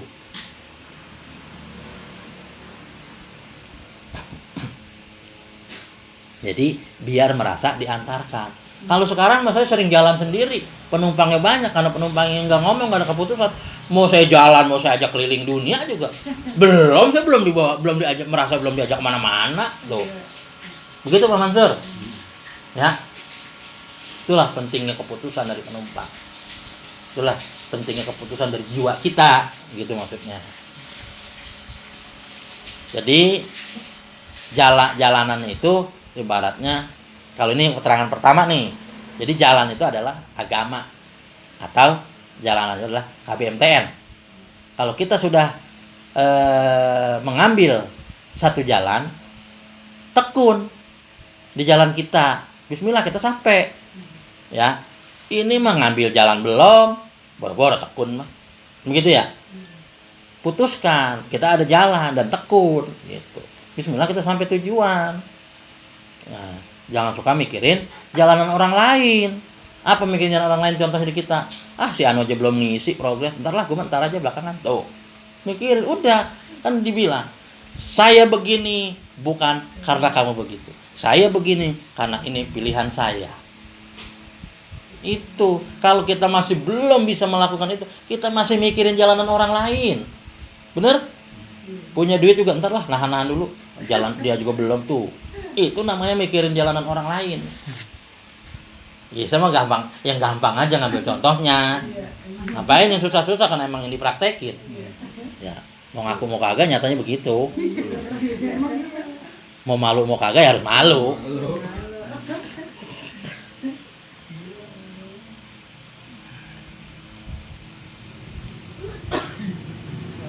Jangan terlalu fanatik pada jalan kita. Kita harus yakin kapan jalan kita yang terbaik, tapi jangan menyalahkan jalanan orang lain. Ya, ngambil jalan yang berbeda, siapa tahu orang lain itu lebih dulu sampainya. Karena orang lain tekun di jalannya. Benar? Kita mah lagi sibuk aja mikirin, ntar gue mah nunggu si Anu aja progres baru masuk. Nggak taunya dia mah udah ngirim ke saya, nggak saya update di grup. Ujung-ujungnya apa? Ketinggalan mikirin jalanan orang lain mulu. Bener? Begitu kira-kira. Karena orang lain tekun di jalannya, kita hanya mikirin jalan orang lain. Karena merasa jalan kita yang terbaik. Itulah konyolnya kita. Bisa dipahami itu suatu hal yang konyol? Ya. Konyol banget itu namanya. Nah, yang kelima, harus ada rambu-rambu. Itu namanya petunjuk jalan, yaitu kitab suci. Dalam agama Islam kitabnya Al-Quran. Apakah setiap orang mengerti Quran? Belum tentu ya. Belum tentu. Berarti bahaya. Kalau kita nggak ngerti petunjuk yang dimaksud, ya bahaya. Contoh, kita lagi jalan, rambu-rambu ke kanan, ngapa kita belok kiri? Karena kita kagak ngerti rambu-rambunya. Kira-kira tersesat nggak? Nyampe ke tujuan? Gitu. Nah, terus saya selalu mengingatkan supaya jangan tersesat, supaya nyampe bareng. Gitu. Nggak ngerti baca, memahami petunjuk jalan harus ke kanan, ke kiri kan gitu. Akibatnya apa? Tersesat, nggak bakalan sampai ke tujuan. Yang ada malah masuk jurang. Itulah pentingnya kita memahami kitab suci. Jangan cuma dibaca. Ya, maka di Quran, zalikal kitabula raiba fi hudal lil muttaqin. Jadi Quran itu hudan itu petunjuk jalan bagi orang-orang yang bertakwa. Salah satunya takwa adalah orang yang beriman, dan beriman adalah orang yang berjanji. Ya. Nah, yang keenam apa? Rambu-rambu. Bekal. Bekalnya apa? Ilmu. Ilmu apa? Nah, itu tadi takwa. Jadi sebaik-baiknya perjalanan adalah bekalnya adalah ketakwaan. Di rambu-rambu disebut petunjuk. Jalan dalam bahasa spiritual adalah kitab suci. Maka setiap agama punya kitab suci, itu namanya petunjuk jalan. Kan menanti ditanya petunjuk jalan kitab suci, misalnya kitab suci yang ada dibaca doang nih, nggak ngerti itu kan isinya, tapi nggak pernah tahu apa yang ditunjukkan oleh kitab suci. Maka di Quran dikatakan alif lam mim zalikal kitabul hudal lil muttaqin, ya. Jadi alif lam mim zalikal kitabul raiba fihi hudal lil muttaqin. Jadi Quran itu akan menjadi petunjuk bagi yang bertakwa. Apanya takwa? Ukuran takwa apa? Ukuran takwa itu ada di surat Al-Baqarah ayat 163. Ayat 63. Yaitu nih ukuran takwa nih ya. Ini mau ukur diri sendiri nih. Saya bukan lagi ngukur semua, bukan. Ngukur diri sendiri. Apakah kita sudah menjadi orang yang bertakwa atau belum? Cara ngukurnya itu ada di surat Al-Baqarah ayat 63. Satu, mengambil janji. Kedua, meningkatkan kesadaran. Ketiga, menyaksikan dia yang menunjukkan diri di puncak kesadaran. Berarti menyaksikan Allah. Ingat apa yang keempat, ingat apa yang ditunjukkan. La'alakum tatakun, baru takwa. Lah ini nggak ngerti apa yang ditunjukkan, mengakunya udah orang bertakwa. Bagaimana? Mengangkat janji aja belum, udah aku bertakwa. Jadi takwa yang kita lakukan selama ini nggak jelas. Takwa itu aku sebetulnya laku. Jadi takwa itu adalah laku sebetulnya atau tindakan yang menghantarkan kita kepada Allah atau Tuhan, perjumpaan kepada Allah, baru itu takwa. Mengambil janji, meningkatkan kesadaran. Mengambil janjinya belum, meningkatkan kesadaran dia belum, masih begitu aja. Itu di mana disebut takwanya? Gitu. Jadi harus bawa bekal. Nah, bekalnya itu ilmu. Di Quran jelas dikatakan fatazawadu fa inna khairul jadi takwa. Berbekalah kamu, sebaiknya bekal adalah takwa. Apa takwa? Gitu kan? Takwa dalam bahasa Arab hurufnya ada 4. Huruf ta berarti kita tawadu, itu selalu rendah hati. Jangan menyegag mulu, nyegag dalam diri maksudnya. 2, qanaah, menerima apapun yang terjadi di jalanan, di dalam perjalanan, apa adanya, jangan banyak protes. Paham maksudnya? Nah, yang ketiga, waro, malu terhadap Allah, malu terhadap diri sendiri, dan malu terhadap sesama, sehingga punya adab dalam proses berjalan. Malu terhadap Allah. Nah, yang kelima, alif ikhlas. Itu bekal dalam perjalanan. Nah, jadi materi malam ini baru separuh saya bahas. Besok lanjutin. Ya. Besok lanjutin. Besok dilanjutin karena besok ada kaitannya. Saya akan menjelaskan tentang yang rambut 7. Bismillah, keilmuan pencerahan ini bisa bermanfaat khususnya untuk diri saya dan untuk para anggota keluarga besar Master Tri Nusantara. Saya akhiri, wabillahi taufiq wal hidayah. Wassalamualaikum warahmatullahi wabarakatuh.